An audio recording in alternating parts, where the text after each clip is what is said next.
Hey guys, welcome back to Andy's Dinosaur Reviews, and today we have something really exciting to check out, something that I honestly did not think I was going to get a chance to check out, because we have the TNG Carnotaurus, and this is the one figure from this line that I really wanted the most, of course, being a Carnotaurus. You know, that's the one that I would be most hyped for, but there's a whole lot of questionable information going on right now about TNG when it comes to whether they are continuing their figures or not. Like, I've got quite a few different stories from quite a few different people, and I can't seem to get a direct answer. I don't know exactly what's going on. I had heard from a few people, including Lana Time Shop, that they had believed that potentially they weren't going to be continuing on with a lot of their figures, or at the very least they couldn't find out any information on them because there wasn't a lot as far as pre-orders for them, so they didn't know if the line was going to continue or if it was only going to be the figures that were already released.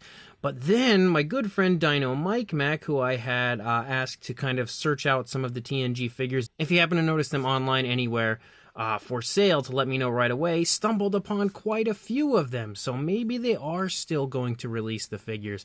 I don't know. I really haven't been able to find any of them for sale anywhere outside of wherever Dino Mike Mac found them, but I am super hyped to at least have the Carnotaurus now. So I do want to give a huge thank you and a shout out, of course, as always, to the one and only Dino Mike Mac for helping me to get a hold of this, as well as quite a few other TNG figures. But you can see, as far as the box art goes, it's pretty much just like it usually is when it comes to a TNG release. You've got a nice shot there of the Carnotaurus on the front of the box. Again, the TNG logo and Carnotaurus down the side. Here on the side of the box, you can see some information on the dinosaur itself, which they usually always include that info on there. And you can see, again, another image on the opposite side of the Carnotaurus, and then the TNG logo up there on the top, which does have a nice little quote there. It says, "Discover the world, respect the nature." That's pretty cool. But anyway, again, I'm really excited to take a look at this one. I've been waiting quite some time to see this Carnotaurus in person, so let's pop it out of the box and check it out. So here is our Carnotaurus, and I'm really curious as to whether that's going to stand or not. It does not seem like it's going to, because I don't know if that leg is warped or if it's just because it's in... There we go. We kind of have it standing, but I have a strong feeling, yep, it's going to fall. So the balance straight away of the Carnotaurus is not so good, but outside of that, the sculpt and paint job looks really nice on this one.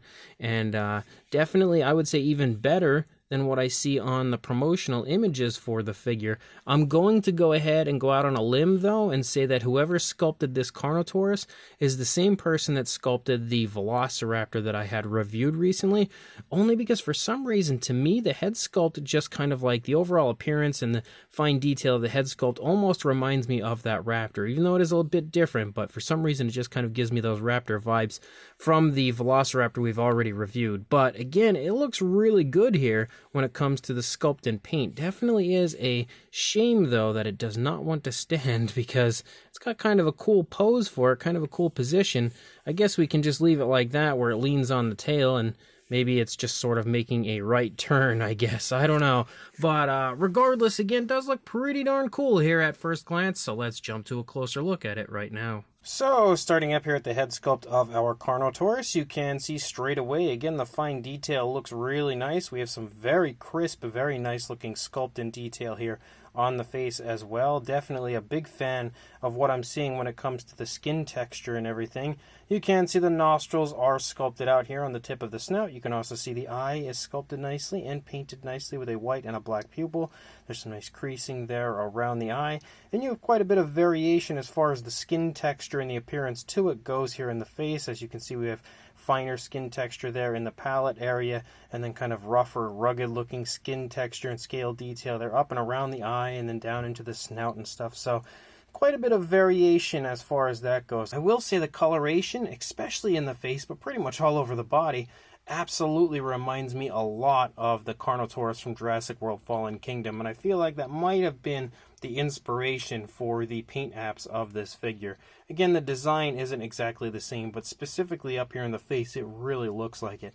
You do have an articulated jaw, which is really exciting, and I think this is when, for some reason, it kind of reminds me of that raptor, once the jaw is closed. I'm not sure why, but it does. But you can see the jaw closes really nicely and definitely sits in that spot perfectly. And then you can open it to pretty much any position you would like, and that's about as wide as it goes. On the inside of the mouth, though, you can see some nice looking sculpt in detail. We've got a nicely sculpted tongue in there, nice pinkish tones for the inside of the mouth as well, and you can see what the detailing looks like there on the inside of the mouth on the upper side.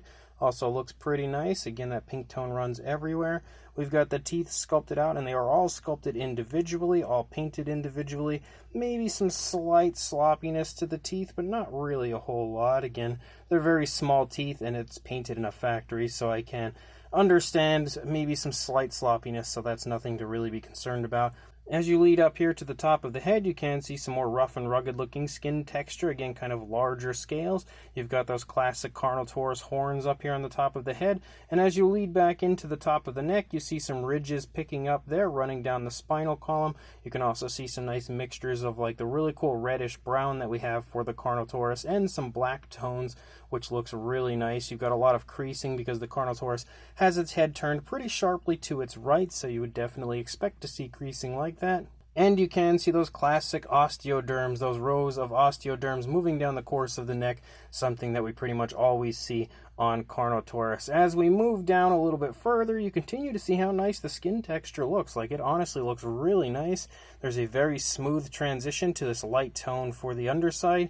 You can see some very cool looking scale detail for the underside of the lower jaw, but as we move back into the throat, you can see that we get a totally different style of skin texture. They have given it, again, a nice light tone of color down here, but they've also dry brushed what appears to be like a white coloration there over top to even highlight that skin texture a little more. As you move down into the body, you can kind of make out the shoulder blade right there. You can also see the arms are held into the body in a very nice naturalistic position. The nails are painted, but it really shouldn't be because Carnotaurus didn't really have fingernails. It's kind of hard to really see if we have the right amount of fingers on the Carnotaurus as well, because it's kind of like all blended together there in the hand, but it looks pretty decent as far as the sculpt goes, held into the body in a very nice naturalistic position, and you can see some variation of color as you move down the course of the arm. As you move back into the stomach region, you can see the rib cage there a little bit, also a few kind of black stripes.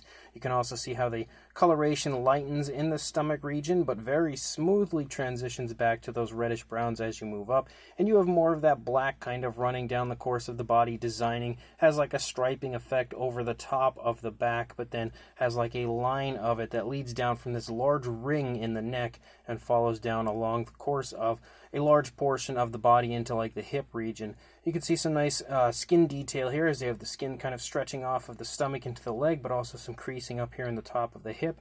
The hip bone itself is nicely highlighted in the sculpt, and again, you can see the dinosaur's pretty much littered with osteoderms all over the place there until you lead down into the thigh, and you have some nice muscle definition as well as some nice skin texture.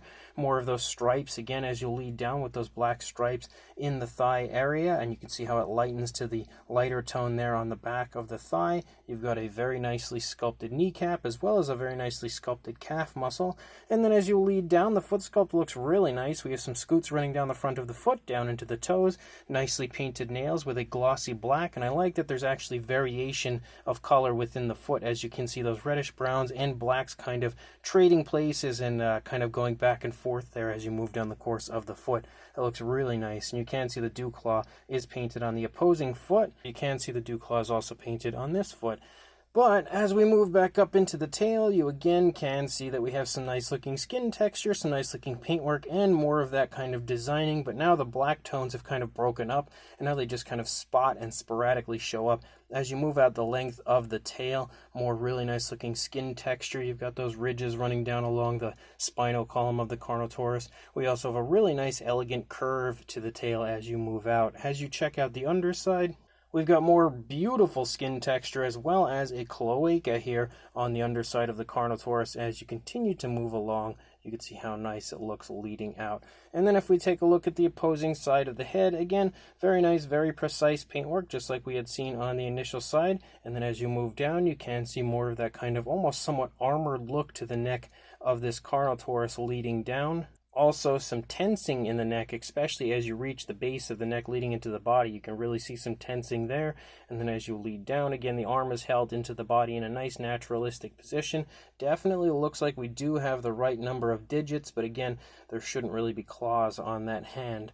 But as you move down, again, everything looks really nice. The detailing of the stomach into the chest looks really good. The arm's actually held out away from the body on this side, whereas inside the other side here, you can see the arm's held into the body. Out here, it's actually held out away from the body a little bit. We have more of that kind of striping in the stomach, more really nice skin wrinkles there in front of the thigh. You can again see that the paintwork looks absolutely awesome as you move through. There's even a somewhat dark wash here added to the stomach region of the Carnotaurus. And then as you move back, you can see this leg is in a pretty cool position because it's kind of picking up off of the ground. You can really see how the muscles are flexing as the dinosaur does that. And you can see that the toes have pretty much just left the ground here, or are currently in the process of leaving the ground. Again, really cool looking positioning for the foot. You can see the nails again are painted with that glossy black. Maybe not perfect there on that toe right in the center, but still looks pretty decent for what it is. And then as you move up, you can again see what the tail looks like from the initial side. So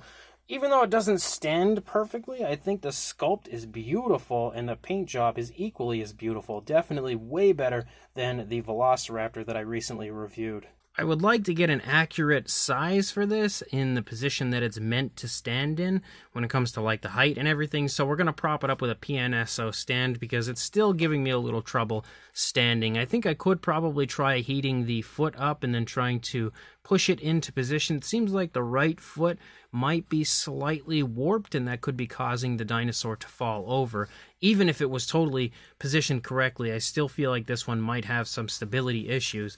But for a length on the Carnotaurus, I don't want to bump it too much because I don't want to knock it back over. And I did exactly that. Even the stand from PNSO isn't doing a great job of holding it up, but that's because it's positioned in a bad spot. I need like a smaller, shorter stand. I think I have one over here. So we have a slightly shorter stand, still not really going to do the trick perfectly, but for a length on our Carnotaurus, I'd say about 8¼ inches or around 21 centimeters.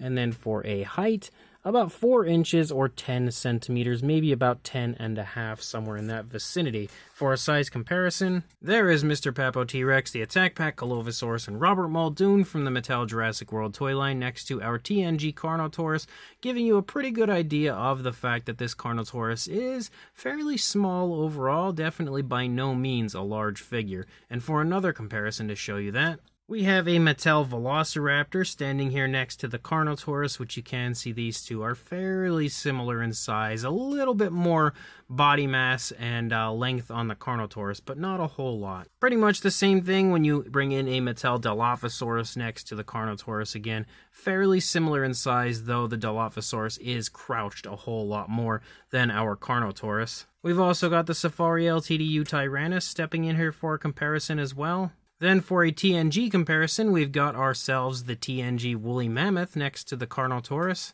as well as the TNG Elasmotherium stepping in as well for a comparison. We've also got the Papo Carnotaurus, and I think this comparison right here is definitely a cool one because these two figures look to be pretty much in the exact same size range, and I don't know how good that's actually kind of translating here on camera.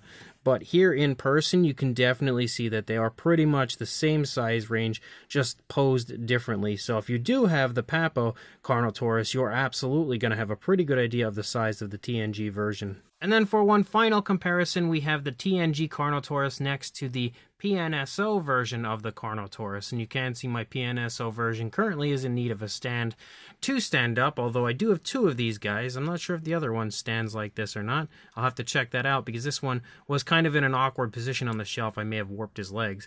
But you can see that the PNSO version is a little bit bigger than the TNG version. Not a whole lot. They definitely have similarly sized head sculpts and stuff. You can see that the PNSO version is much more slim than what we see when it comes to the head sculpt on the TNG version, which I think makes the PNSO version a bit more accurate, although I always felt like the PNSO version was a little too slim looking at it. I'm not sure. I know the Carnotaurus definitely has a pretty thin skull, but I don't know, looking at it right now, for some reason the PNSO version looks super, super thin.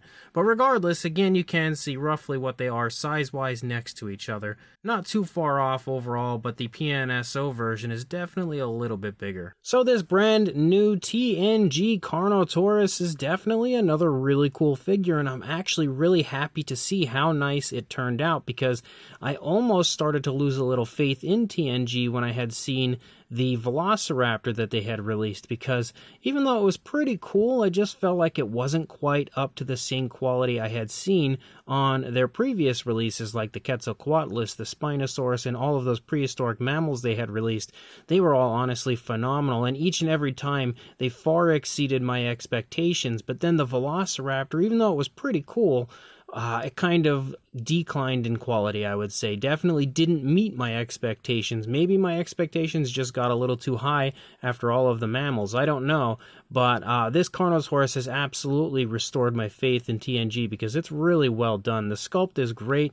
Maybe not your most perfectly accurate Carnotaurus, but it does have a really nice, very highly detailed appearance, extremely crisp sculpt and detail throughout, and a pretty cool looking pose as it's kind of walking along again with 1 foot up off of the ground. It has, on top of the really nice sculpt, really nice fine detail, it has gorgeous paintwork on it, all really nicely applied, very smooth, naturalistic application of the paint, and again, kind of resembling that Fallen Kingdom Jurassic World style Carnotaurus, if you ask me. I really feel like, even though we often see Carnotaurus displayed in like reddish or reddish brown tones, we definitely have that almost perfect match to the tone of reddish brown that you see on the Carnotaurus in Fallen Kingdom, maybe a little bit brighter here on this one. But at the same time, it actually, now that I think about it, also kind of resembles the old Dinosaurius sideshow Carnotaurus as well when it comes to the coloration, because that as well was colored very similarly to this and the Fallen Kingdom Carnotaurus. Now that kind of makes me wonder if maybe Fallen Kingdom's Carnotaurus paint scheme was inspired by the sideshow version. I don't know, I'm getting off track here. Regardless, the coloration looks really good on this, really naturalistic overall, and we've got a pretty cool articulated jaw, which is something that's always fun to have on any model. So if you are interested in this, as of right now, unfortunately, I don't know where you can get this one, because again, Dino Mike Mac found it on a website in Hong Kong where he lives, so I don't know for sure where you can locate this one as of right now. But once it does become available on like AliExpress or eBay or somewhere like that, or Lana Time Shop, I will let you guys know, and I will update the listing here to give you a link to buy it. But definitely, if you find this, if you happen to run into it, or if you do see it show up online somewhere, I absolutely recommend grabbing it. So make sure you guys, in the comments section, let me know what you guys think of this, and also like and subscribe, and I will see you in the next review. Thanks for watching.